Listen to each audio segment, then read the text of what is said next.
Hello, today, welcome, and we're here with another of our kerfuffle exclusive interviews with Peter Knight of EA Masters. Peter, you well?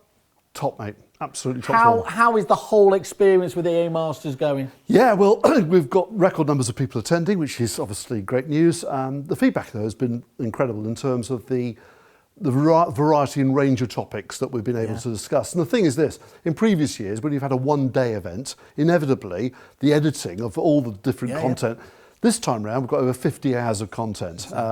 So, we were able to cover off a lot more. Digital's really come of age, hasn't it? And that's actually absolutely fantastic. But still, leading up to the main physical events, where there will be a bar, but anyway. There will be, and the venue has been told to stock it fully. So, perfect. Couldn't be happier. Yeah.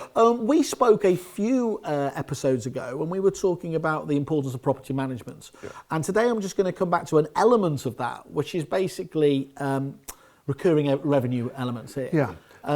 Do you want to just elucidate what you're thinking in this area and why it's so important? So, business models have changed, and so have the way in which businesses are valued. And one of the key things that's come out of your sector, Simon, originally, the software industry, is this idea of software as a service and the valuation based on monthly recurring revenues. Beautiful. And, it can be, right? Yeah. And the thing is this. It's got two elements to it for me. So the first one is that we talked about before, the consistency of income that's coming in. You know that you're going to have this recurring revenue each month, and it gives you then that confidence to be able to plan your business and plan your cash flows accordingly. The second thing is it can enhance the value of your business, and it can be quite considerable. But here's the thing I want to talk to you about today, if I can, Simon, and it links to property management. I believe the real opportunity, the big opportunity, perhaps the biggest opportunity of all in this sector, pay attention here, is to stop looking at property management purely from a landlord-tenant perspective and start looking at it from a homeowner perspective. So that's quite a shift, but it's an intuitive one, isn't it? Well, if you think about it, let's imagine I am a landlord, right? Yep. So if I'm letting a property, and the tenant phones up and says to my agent, the washing machine's broken, or the fence is blown down, or something that the washing machine is blown up, or whatever it might be, that agent will fix it. Yep. But what if my fence has fallen down, or my washing machine? It's not like that doesn't happen, And so therefore what I'm suggesting is there's an opportunity here to expand the property management portfolio with all of the homeowners that you've sold properties to. And here's the thing, get them on a monthly recurring revenue basis. Some sort of concierge where they pay you for the service on a recurring basis, right? Then you charge, what you're giving them is a brilliant resource. Wherever they've got a problem, they can just dial their agent. Here's the thing. You've then got an ongoing relationship on top. Never mind GDPR and waiting there. Never mind all these services where you're looking for excuses to go back to them, like on the anniversary. You could be in conversation with them, delivering a valuable service month on month. And if you may start it with, I don't know, let's say the essential stuff. It might be the emergency stuff. It might be contained. But over time, you could be doing promotions around all sorts of things. You could be talking about, right, we're going to do a special thing for servicing of boilers, let's say, and we've got a special deal for that at the moment. Or we've actually got a special deal for kitchen refurbishments, or we've got a special deal for anything to do with the property, right?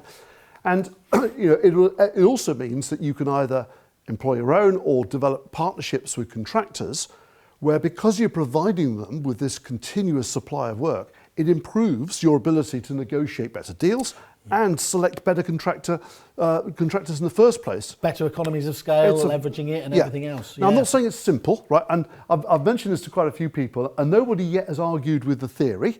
Very welcome, by the way, if anybody wants to. They could write to simon@kerfuffle.com and he'll forward it to me. But seriously, nobody has yet said to me, well, that's daft, right? No. And yet, I'm not seeing enough people doing how do you get started? Well, I think you take your property management elements that you have, right, the crucial things that you do, and you start with those. And you say, right, we're already really good at boilers, we're already really good at fencing, we're already really good at washing machines, we're really good at the things that typically go wrong. So obviously, like you should do with all things, start off piecemeal, build on it. I think so. And you start off, I could imagine starting off with an essential service, let's say, and almost like an emergency, who do you call, right? Who do you go to? Who is your go-to? And your go-to, I think, for anything to do with a property, I need a gardener, I need a cleaner, I need this. Who do I go to? go to my estate agent.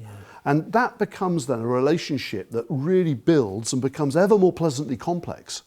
So that when they do decide to sell, when they do decide to make a further investment, who are they going to go to? They're going to go to their agent, my agent. And look, by the way, as well, you're going to see estate agents shooting up that respected, jobs and careers kind of chart, aren't you? Because you're far more engaged with the community. Well, you are. It's providing them with a service that people want, right? Yeah. And indeed need at times. So rather than the awkward phone call, hello, it's Peter from Knight & Co estate agents. I know we haven't spoken for 4.5, 5 years. Yeah. Right. No, I've spoken to you probably the last 3, 4, 5 weeks. And as part of that, you can develop the conversation to find out what their appetite is to move, what their circumstances are. Anyway, the key is, Simon, monthly recurring revenues, I believe, are part of the future of estate agency. And the very best agents, I think, will grasp this concept and really have it as at the centre of their business model in order to be able to deliver this consistency of income and therefore consistency of service delivery and build on their reputations that way. Brilliant, love all